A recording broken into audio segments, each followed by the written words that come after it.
Ladies and gentlemen, welcome to Man in America. I'm your host, Seth Holhouse. So, over the past week, we've seen the discussion about child trafficking and pedophilia hit the mainstream, with even Tucker Carlson asking why the elites are openly sexualizing children. Now, what spurred this discussion was an advertising campaign by fashion house Balenciaga, which featured young children with teddy bears and bondage outfits and multiple hidden messages related to child pornography and the exploitation of children. But the big story here is that the Balenciaga ad is just the tip of the iceberg, and that child sex trafficking is booming like we've never seen before. And joining me to shed light on this topic is Becky Rasmussen, founder of A Call to Freedom, an organization that helps trafficking victims, and Mary, who was a victim of human trafficking herself. But before we get started, make sure you're following me on Telegram, Truth Social, and Gab at Man in America. You can also catch every episode as a podcast if you just want to listen. The links to my podcast and social media are all in the description below. Or just search for Man in America in your favorite podcast app and make sure you leave me a 5-star rating. It really helps me to reach more people. And also, folks, food prices are going up, energy prices are going up, gas prices are going up, and inflation's not going away anytime soon. Right now, the real rate of inflation is closer to 25%, not the 8% the White House wants you to believe. You can see this with your own eyes and in your own wallet. What this means is that if you had $100,000 in your savings account just 1 year ago, today it's only worth about $75,000 in terms of your actual buying power. Your money is losing value by the day.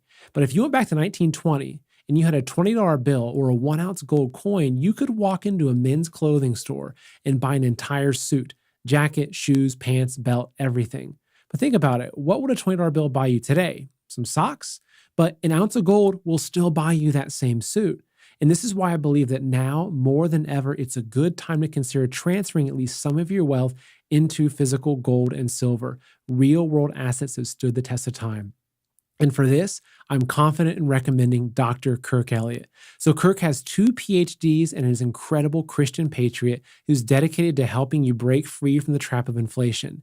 You can buy gold and silver directly, even in small amounts, or you can transfer your IRA into physical gold and silver with zero taxes or penalties. Kirk Elliott is who I use, he's who my family and my friends use, and he's someone I trust completely. And when it comes to your wealth, you need someone you can trust. So to learn more, open up a new tab right now and go to goldwithseth.com or call 720-605-3900 to speak to a real person right now. Kirk Elliott's team will answer all of your questions and take care of you every step of the way. Again, that's 720-605-3900 or goldwithseth.com. All right, folks, let's get started. Let's go ahead and bring on Becky Rasmussen and Mary. All right, so I'm so pleased to have Becky and Mary joining me today. So thank you both for being here. It's such an honor. And Becky, it's great to see you again for our second interview. So Becky, can you start and just give a brief introduction of yourself and your background, then we'll jump into Mary and her story as well? Absolutely. My name is Becky Rasmussen, founder of Call to Freedom, which is an anti-human trafficking organization located in South Dakota. And we provide supportive services to those that have been victimized by human trafficking. And that includes labor and sex trafficking and sexual exploitation. And when we founded in 2016, never did I expect the need to be so great. We are serving hundreds of victims today, and are excited to be able to share more about this topic on your show, Seth. Thank you for having us. Oh, of course, of course.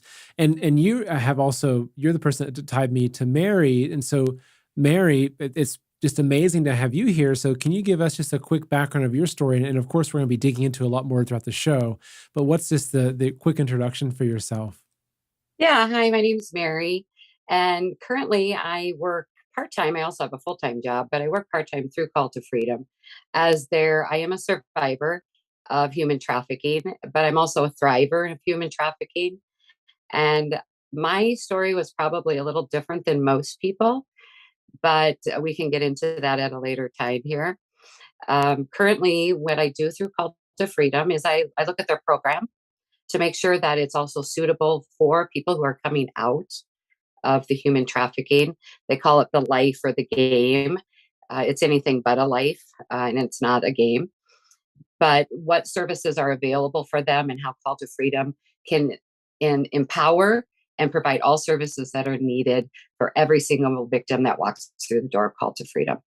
Oh, perfect. What a mission. So I want to first start with I think a lot of the folks that are watching they've seen this Italian fashion brand. It's Balenciaga, if I'm pronouncing that correctly, that's really gone viral, and not because it's some popular fashion ad, but because in this recent ad campaign there are disturbing images not only of teddy bears and bondage gear, but also there's much more information contained in this. And so I'm going to go ahead and start us off with a quick video. It's about a 2-minute video that was put out there, I think by Gays Against Groomers, and it really just it walks people through just the bigger picture of what this is, because a lot of times when we see these events that are happening in society, and even Tucker Carlson's talking about this, that's one thing. But I think a lot of times the narrative that's missed is the on the ground aspect of it. And so I think that while the mainstream is now talking about pedophilia and the elite trafficking rings, I think hearing from both of you about what that looks like on the ground and just the scale of it is a really important part to add to the overall discussion. So I'll start by playing this, and then we'll get into the discussion afterwards. There's a lot happening with Balenciaga right now, and it literally just keeps getting worse. So if you're unaware, Balenciaga, the big brand, released an ad featuring children holding teddy bears that were dressed in bondage. Now, for good reason, this sparked outrage because it's completely inappropriate. But what this did was it opened up the Pandora's box of how completely grotesque this company is. When you dig deep into their other product advertisements, there are subtle hints of pedophilia and child exploitation in almost all of them. If you think this is just a picture of a Balenciaga bag, you're wrong, because down here, there's a reference to a court case that was ruled in favor of virtual child you-know-what. Oh, but that just might be a coincidence. Now, while you may want to believe that's true, do you know how many eyes are on product placement for a brand like Balenciaga? Not to mention, there's more. This picture here might just be somebody sitting at their desk in New York City, right? Wrong. What are these books here? Who is Michael Borman, and why is his book featured in a Balenciaga ad? It must be a good book. Wrong. It's a book that depicts child exploitation. There are horrific depictions of nude children in this book that Google can't even show them. Now, I know this is a lot to take in, but we're still not done. This photo here, he's got a nice outfit on, good-looking model. But who is this here? John Philip Fisher. Couldn't be the same man that was accused of molesting his granddaughter at 4 years old. Now, I know I'm going to get called a conspiracy theorist for this because we already are. Multiple news outlets are saying that this Balenciaga issue is a wild conspiracy theory. But if it was a conspiracy theory, why would Balenciaga apologize for it? They literally issued a statement apologizing for their photo shoots. So clearly this is not a conspiracy theory since Balenciaga admitted fault. But you see, an apology, it isn't enough. We know how many eyes are on product placement. We need to know why this was allowed. And don't confuse this for cancel culture. This is children that we're talking about. I think that how he ended that is the most important point, is that this isn't political. It's not about left versus right. It's not about cancel culture. It's about children. And I think that for a lot of folks, they don't really understand the scale and the reach and the depth of human trafficking. I know that for me, it took me years to really understand how massive it was. And I thought, wow, I live in America and I don't see people being, chained up in boxcars or with chains around their necks being led away. So it's like, how is it that there's human trafficking when people have iPhones and, they can go to a shopping mall? It was so hard for me to understand. And that was just the whole concept of human trafficking, let alone the trafficking of children. And so to either of you, actually, I guess, Becky, when you saw this story, kind of unfolding, what was your thinking? What are you seeing here? That we know this is happening and it's staying hidden.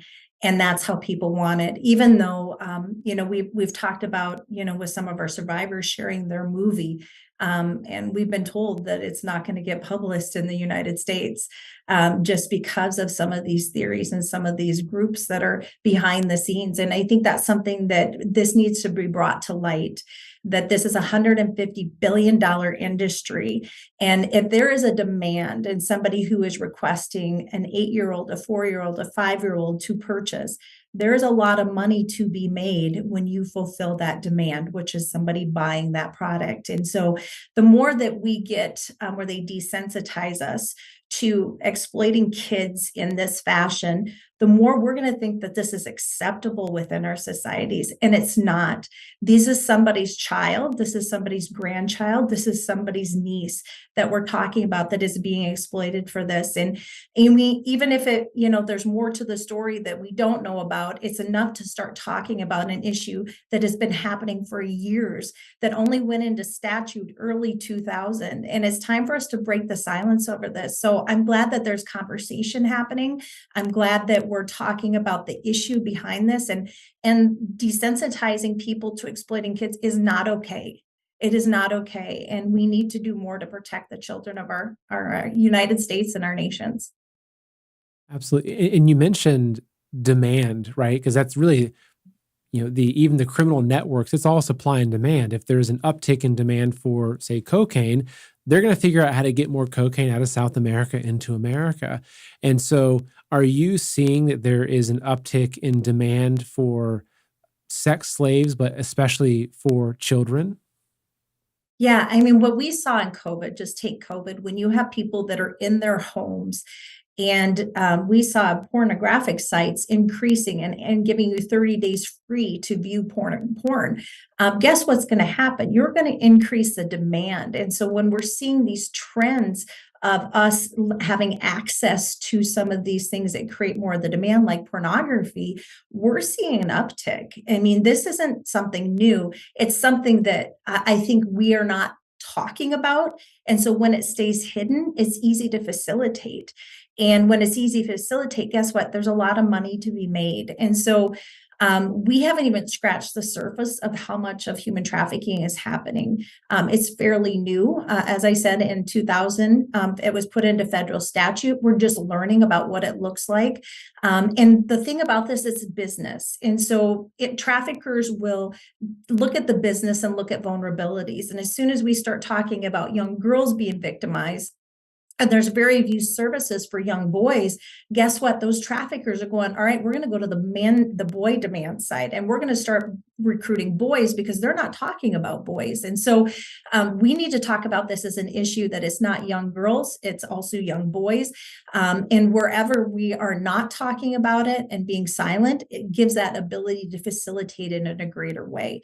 And so by breaking the silence, and education is really key into combating human trafficking. Absolutely.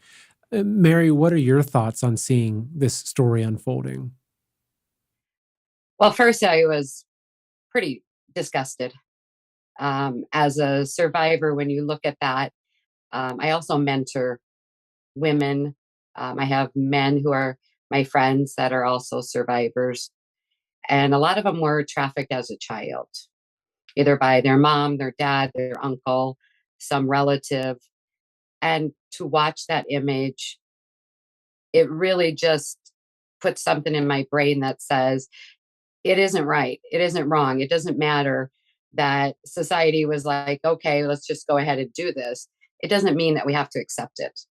To have a teddy bear dressed like that is very troublesome to myself, and it would be to other survivors. I haven't gotten phone calls about it yet in an uproar, but I'm sure I'll start from the people that I mentor and in my nationwide group too, that are a bunch of hundreds of survivors. And so, Mary, can you go ahead and just give us a little bit of background of, you know, basically how you were sold into trafficking, and what that process looked like, and just what that was like? 'Cause as I mentioned before, I think especially for a lot of Americans, we live very comfortable lives, and it's hard for us to imagine even the suffering that goes on in other countries. When I say, okay, yeah, I believe that there's, big slum cities in India or whatever, but it's hard for us to imagine that here in America. It's especially difficult to imagine this type of criminal activity happening in our own country, which I think for a long time we thought was just very, free for one, but also very safe and protected. So give us a little bit of your story. Sure. So I'm from the Midwest, born in Minnesota, raised in South Dakota. I have a grew up in a very what they would consider a suburban family. My father owned businesses here in town, very well known. My mother was known in her world of what she did, and there wasn't anything there that someone would have said, well, there's sexual abuse, there's physical abuse, there was homelessness, no food, there was poverty. All are very, very important to focus on because that's a large percentage of the people that are trafficked. But there's also, it doesn't know any boundaries. So I would be considered like the girl next door. But I was always searching. And I didn't realize that because I thought, well, everyone felt the way I did, that I didn't feel belonged or accepted or loved. And I wasn't really quite sure why that was, but I knew it was later in life because of the verbal abuse that I received from my dad. Um, Rest in peace because he has passed away, and so has my mother.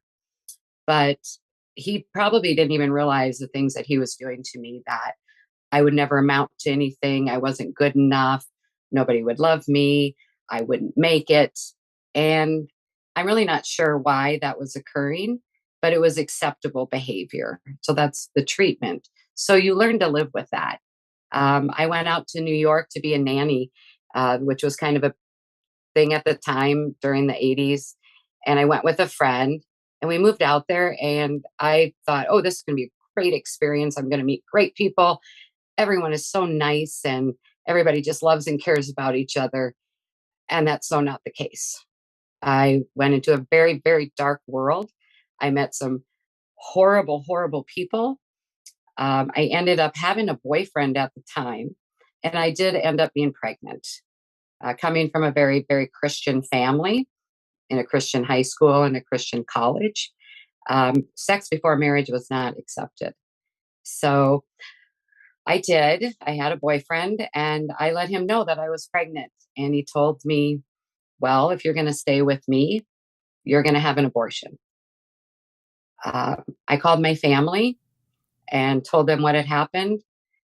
I wouldn't say anybody in my family other than my dad, and he was the ruling person of the family, had said, you are not welcome back. You cannot come back. You're an embarrassment to the family, to our city, to my friends.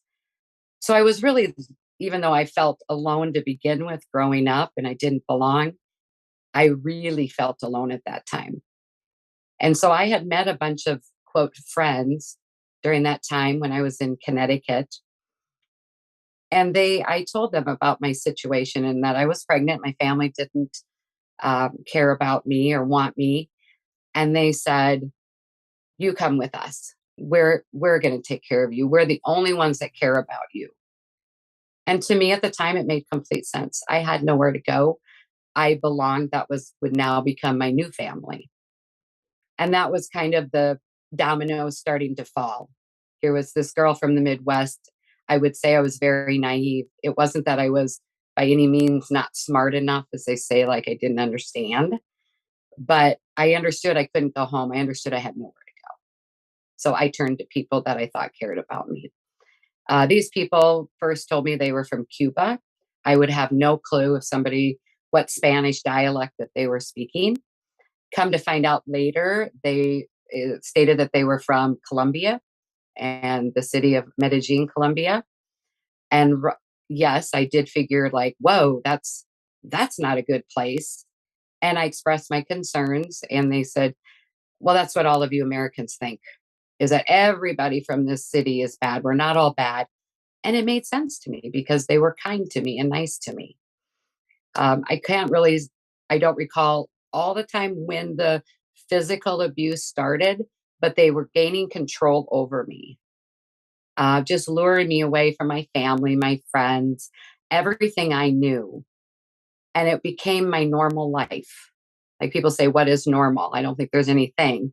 But the wiring of my brain had started that these were now the people that loved me. I had no family.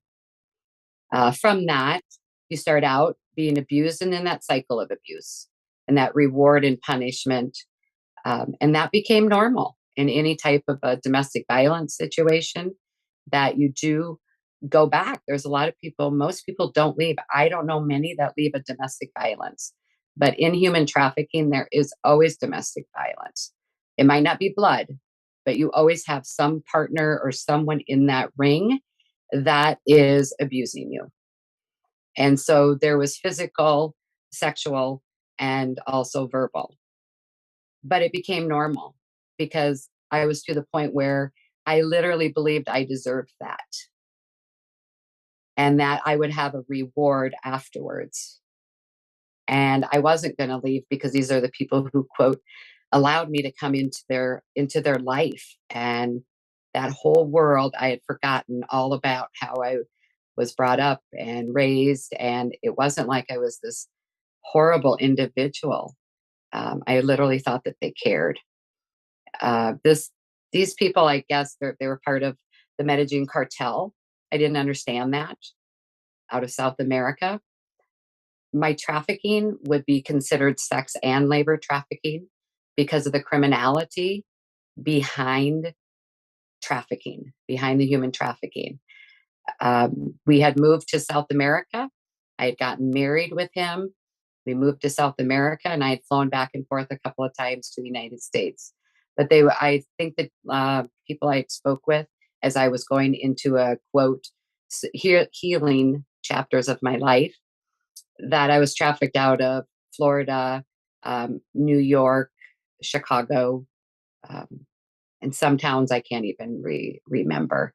And so when you say The that you journey. were, say, trafficked out of those places, I mean, did they, whether it was South America or Florida, wherever it was, did they have you just locked in a room somewhere and people would just show up and like you had your requirements? I mean, what did that look like?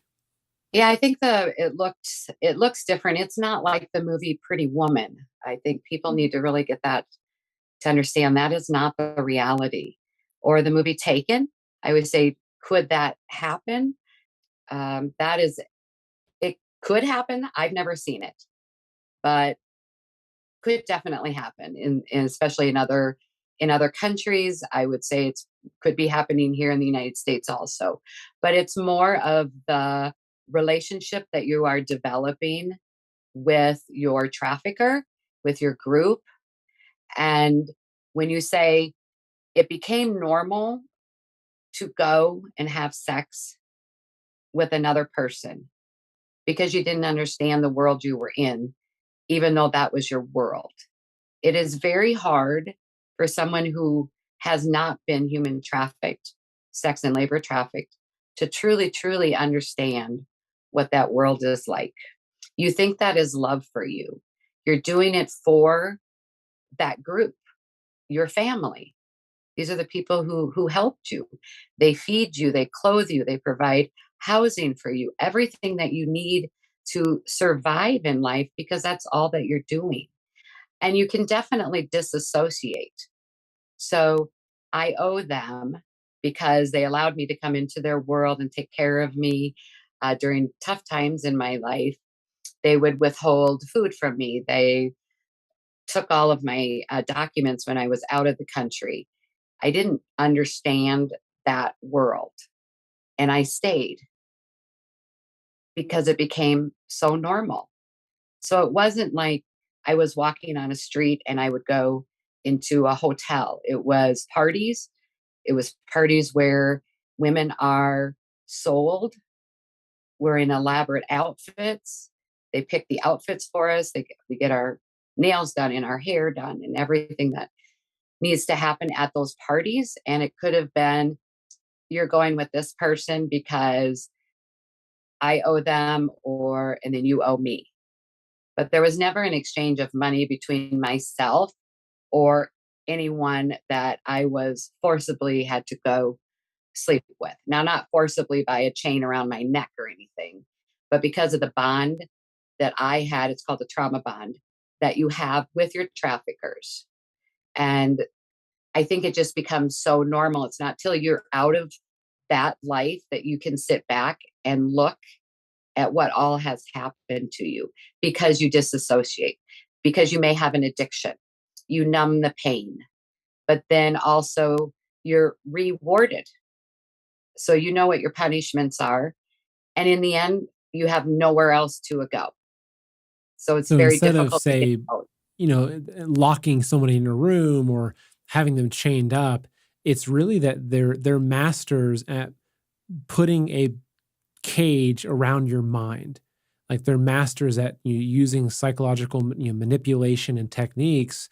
And it's the Stockholm syndrome, right? Where they get you to almost fall in love with the captor and seek the praise from them. And so they trap you psychologically, which I imagine is a lot more difficult to undo that cage than it is to just take the handcuffs off of somebody or untie somebody. And so what did the process look like of how you got out of that? Because I'm sure at some point perhaps you maybe realized that this wasn't a healthy relationship that you were in or situation you were in. So how were you able to escape that? And then I also, after that, I want to then talk about what happened with your child, because that's, I think, probably an important part of the story. So how were you able to break out of that?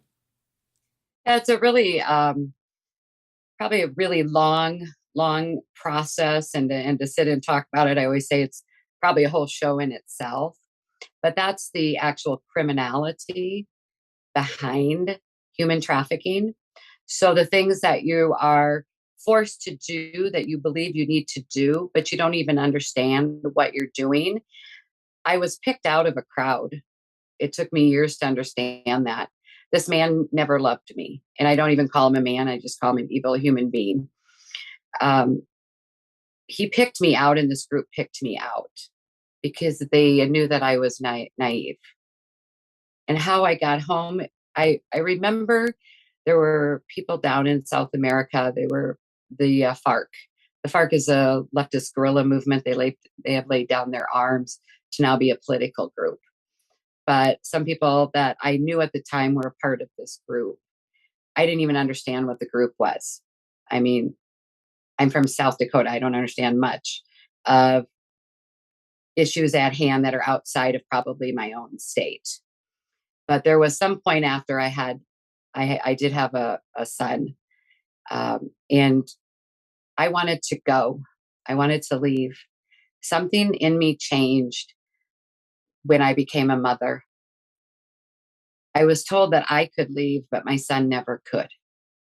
And it's the laws of the land. It's the laws of, I'm sure each country has their own laws, and you have to follow those laws. I tried to get help. I called people when I was able to get to a phone, because I actually was in an apartment that was very difficult for me to leave this apartment. So besides being held mentally, there were some times where it was physically, because I didn't have the keys to the apartment, or I wouldn't even know where I was going anyways. When I wanted to leave and they said, no, you can leave, but your son can't. And I thought, I'm not going. Are you kidding me? So when I wanted to, they suddenly, I don't know what occurred, because I wasn't a part of that. I just know that I sat outside in my balcony in this apartment complex. I held my 2-month-old baby. And I said, God, I don't know how to go home. I don't know what to do. These people are way more powerful than I even understand. And I don't want to do what they're asking me to do in order to leave the country. They would allow me to leave as long as I did my one last thing for them, of course. And I agreed to it, because they came the next day and took my son. So unfortunately, during that, I was arrested. I did come to the United States, and I was arrested. And that's not because I had anything on me, but because of everything that's involved with the cartel. And I won't go into detail too much, but it was a federal case. The federal case was probably something I didn't even understand. I just knew the only thing I wanted was I had to do this, and I could go back and I could get my son and I could go home. That was far from the truth later in life to find out that they were just going to keep doing it over and over again because too much money was made. So, too much money is made in the human trafficking for the sex and labor trafficking because in there is also drug dealing, arms dealing. And that's the part where people don't understand all of that connection. They'll say it was one episode or it was just sex and labor. That doesn't make sense to me. That it's just sex and labor trafficking. That's horrific to have to experience any of that. And then you throw in the criminality behind it, but nobody's understanding what led to the criminality. I was allowed to come home, but I still didn't have my son, which is kind of fast forward pretty quick. But I did come home, and with the help of the state that I'm in now, some awesome, wonderful people that kept saying something isn't right here, because trafficking was not discussed years ago. There were no services. There was no one to identify you. There was absolutely nothing. It happened in other countries, but it definitely didn't happen in the United States, and definitely not to the girl next door. It was, these are the choices you made. You're home, you have no bruises, you went through something, but then I was alone still again. So with the help of these awesome, wonderful people, we did get my son back. And that's a journey in itself of how I got my 2-year-old son back. And now we're fast forward how many years, we have been through a lot to try to understand what has happened to myself and also my son, because that's a whole separate topic. Children of survivors, children of traffickers, and what's all that they go through. But for myself, I struggled. I struggled more because I had now left this quote, people who love me and care about me, and I couldn't even understand why would they do this to me. So I had a journey alone with some great people and understanding, whoa, who were these people in Colombia? How did I get there? But I didn't have the therapist, the quote trauma therapist, or the complexity behind trauma. Because the complexity, your trauma starts prior to your trafficking. What led you vulnerable to being trafficked? What led you vulnerable to thinking, okay, this is what I'm doing. This is not even understanding it. And so after years and years of walking a journey with great people, great mentors, I ran across Call to Freedom through a mutual friend. And boy, I started connecting with these women. I thought, what is happening here? And once I started connecting, I called Becky up one day and I called up a pastor and a priest and I said, does anybody understand what happened to me?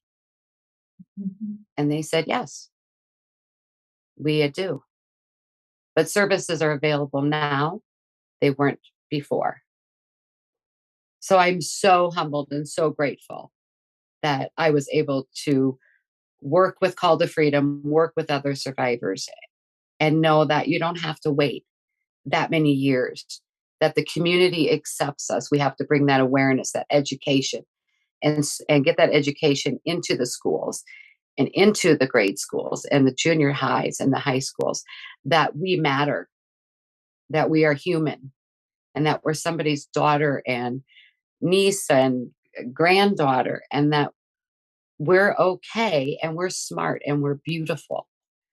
And once you have that, I just know from talking with other women and men, having that acceptance and belonging and knowing that people care at a younger age, it so could divert you from the vulture that is flying in the air and swooshing down because they're so good at it. They're so good to make you feel loved and acceptance because to them, it's strictly business. That's all it is. It's you have that one human, and how many times that human has to be sold. They don't have to invest a lot. Sure, we have to have certain clothes and our nails done and our hair done and certain food that we're supposed to eat. but they don't have to invest a ton. So over and over again. And the complexity behind that, knowing you have also trauma with all of the people, the buyers, because the buyers control the market. And to them, we are not human. We are a commodity.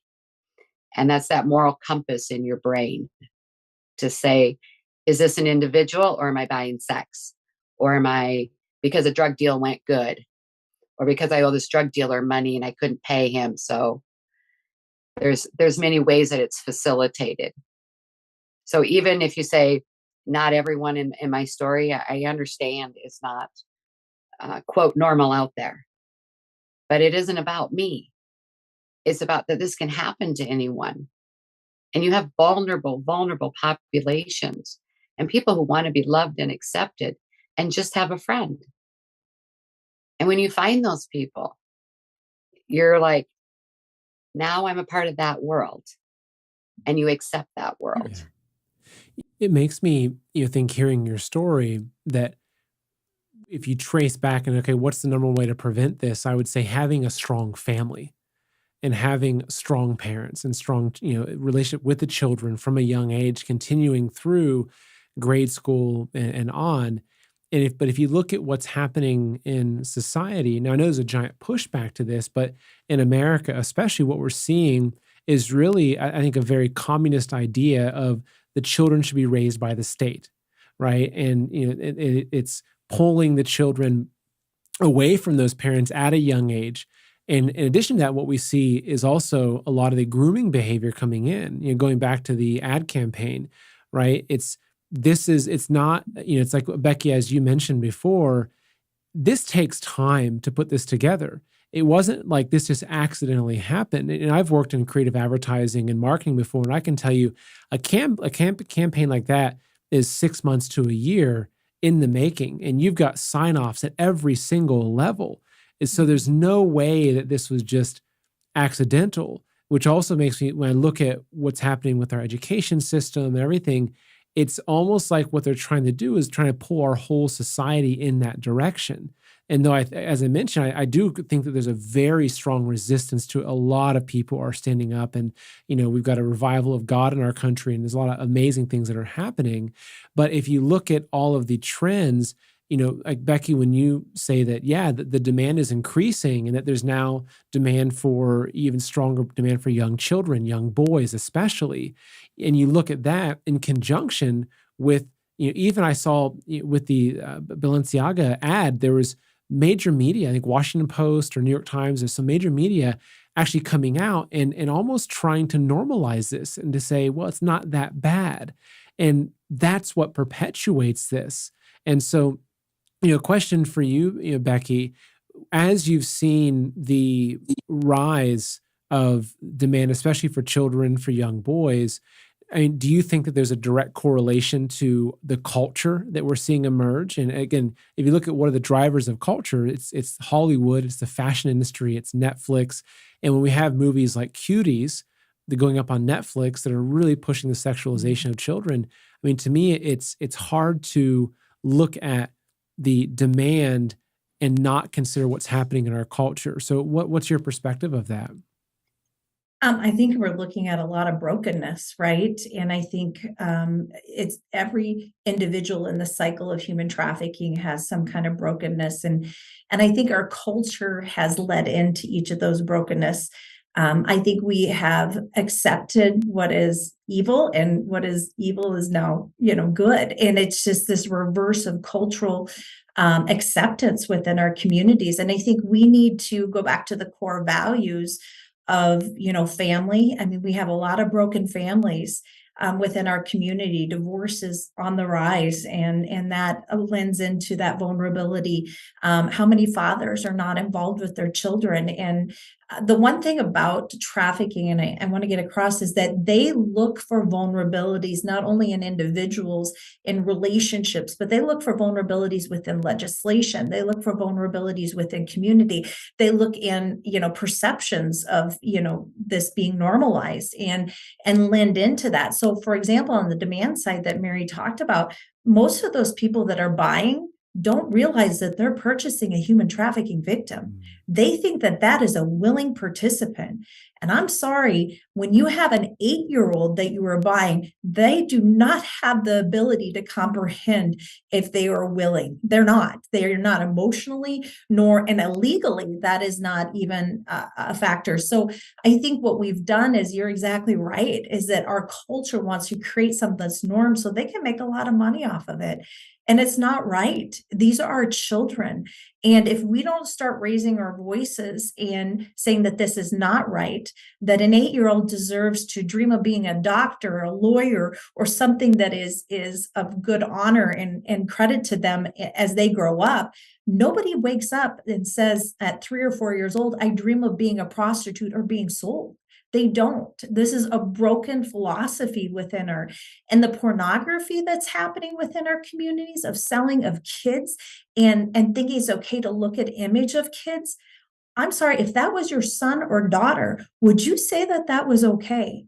Even if it isn't your son or daughter, that's somebody's son or daughter. So I think we have to start saying this isn't okay, and normalizing it is not okay. And this is what's happening. It is growing. It is $150 billion industry. If we don't start saying that this is not okay, we're going to have more victims of human trafficking. And if we don't start addressing the real cycle of human trafficking, from those buying to those that are fulfilling the business part of it, we're going to have more victims than we ever have.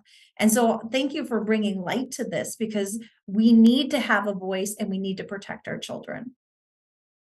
I mean, my daughter is a little over 2, and I'm not a violent person. I'm actually very easygoing, but if anybody laid a finger on her, I can't imagine what my reaction to that would be. It would be like a different part of me would emerge, because when I look at her, I see that she's innocent, and Mhm. she has no way of protecting herself.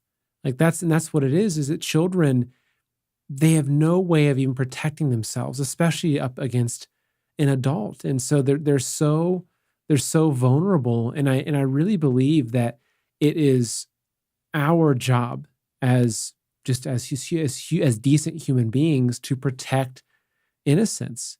And when you see that there's this theme of so many people, so many adults that are consciously exploiting innocence and destroying innocence, it's just so worrying to me. It's sickening. It's this feeling of, how did we get here? How did humanity get here, where we've taken the most beautiful thing of living, which is this beautiful innocent child looking up at you with their beautiful innocent eyes, and we looking at that and say, well, I can make 100 grand a year off of selling this and destroying this person.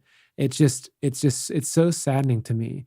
But I want to ask one final question to both of you and get both your answers: is how can we stop this? Like, what can we do for the parent, for the grandparent that's watching this? What can we do to stop this? Yeah, I think what we say here is, obviously we're talking about family foundations, but education. I can't tell you how many calls I field from other states, not just South Dakota, but from Michigan, Florida, and they're like, something is happening to my daughter, and I think it's human trafficking, but I don't understand it. And I think the biggest key is understand what human trafficking looks like. Like Mary was saying, and then I'll turn it over to her. She never thought that she would be a victim of human trafficking. But guess what? When that demand wants a blue-eyed, blonde-haired girl that's 8 years old, because that's what, and that trafficker realizes I can make a lot of money off of that, guess what's going to happen? They're going to recruit a vulnerable, blue-eyed, blonde-haired girl who is 8 years old, because it's fulfilling that need within that business cycle. And so I think what we need to do is really get educated on what this looks like. So many people are naive to how this is facilitated. Like Mary said, when we talk about Taken, and we talk about some of these misconceptions, and sometimes that's a reality, but the majority of time it's not. really understand that this is a process. These guys are going online and are hired 8 hours a day to perp your kids. Their job is to spend 8 hours on social media finding kids that fit these dynamics. So how involved are you with your kids? Do you know their passwords? Do you know what they're viewing? And so really it's that having that oversight and caring and being a parent and not a best friend to your children, and because they don't know better and traffickers know that, and so that innocence, they prey upon that. So as parents, step in, get educated, understand what this looks like, and be involved with your kids. Great answer. Mary, what do you think? Education would be vital to understanding for the community to become involved, to see what the red flags are, agencies where either the children are coming through or an adult is coming through, because we don't want somebody coming through years later. We want to stop it in the youth. It might not be a trafficking part, but it might be a vulnerability where they have that X on top of their head. So I encourage my friends, people that I know when they have children, I'm like, know what apps your child is on, know what games they're playing online, because anyone can access those games. And all it takes is someone to say, hey, how are you doing today? Hey, I hear that so and so knows you and you're struggling with your mom or your sister. The minute you answer that, say, yeah, it's been a really tough day, boom, they have got you, because now you have someone to talk to. And the slow luring you in. It could take a half an hour, it could take 45 minutes, especially online now. Or it could take a month or however long that. I know people use the word grooming period, but Becky and I have kind of said it's that manipulation. Grooming sounds too, I don't know, nice. Innocent And it almost, just, like you groom your dog, right? yeah. And so education and the parents becoming actually involved, where cell phones are off at night. There's absolutely no reason a child needs to have a cell phone after their bedtime. They're being charged in the kitchen or a different room. You know the apps, you know the passwords, and then also agencies, because there's quite a few survivors that I mentored that were trafficked as a child by their own family member. So actually, the family wasn't a safe place, but the agencies that they went through to be trained up to see those red flags and to act. Act is huge. If you see something, it doesn't seem right to you, you're better off saying something, Yeah. because it's much better to be wrong and admit you were wrong than to say that person, wow, they had those red flags. Take some classes, take some parenting classes. Call to Freedom offers that, to understand the prevention. And I'll bring up the Call to Freedom website as well. It's just calltofreedom.org. And I know that, there's classes people can take, they're free, they can be done remotely. And a big part of it is just educating. And I think that it's also why, when I saw this stuff happening with the Balenciaga, I thought, hey, this is a great opportunity to bring this discussion into the forefront. And to me, that's what this is it's really a big part of it is just helping people recognize that this even exists. There's obviously there's the education of, here's the 10 red flags that your child might be, in a process of being trafficked or groomed or manipulated. But I think the other part of that is just for people, for parents and grandparents, just to understand that the world isn't what it was when they grew up, where they could ride their bike through the neighborhood, they come home and the streetlights turn on, and everything is well and good. That we live in a very different world right now, and there are monsters lurking behind every corner. And a lot of those monsters are lurking on the next button, on the next screen on a cell phone. And my daughter, I mentioned she's just over 2. I sat down with her recently, had a long conversation. We agreed that when she's 27, she can have her first cell phone. But up until then, and she agreed, she signed her name in chalk on the chalkboard, and we documented that. So It's such a hard balance today, being a parent and creating independence, but also providing, that safe safety net for them and teaching them some of that. And I think that's a fine balance, because sometimes they get to a point where they rebel and they're like, and it's finding that balance. And we laugh about it because my poor daughter, I do this for a living. So you could about imagine.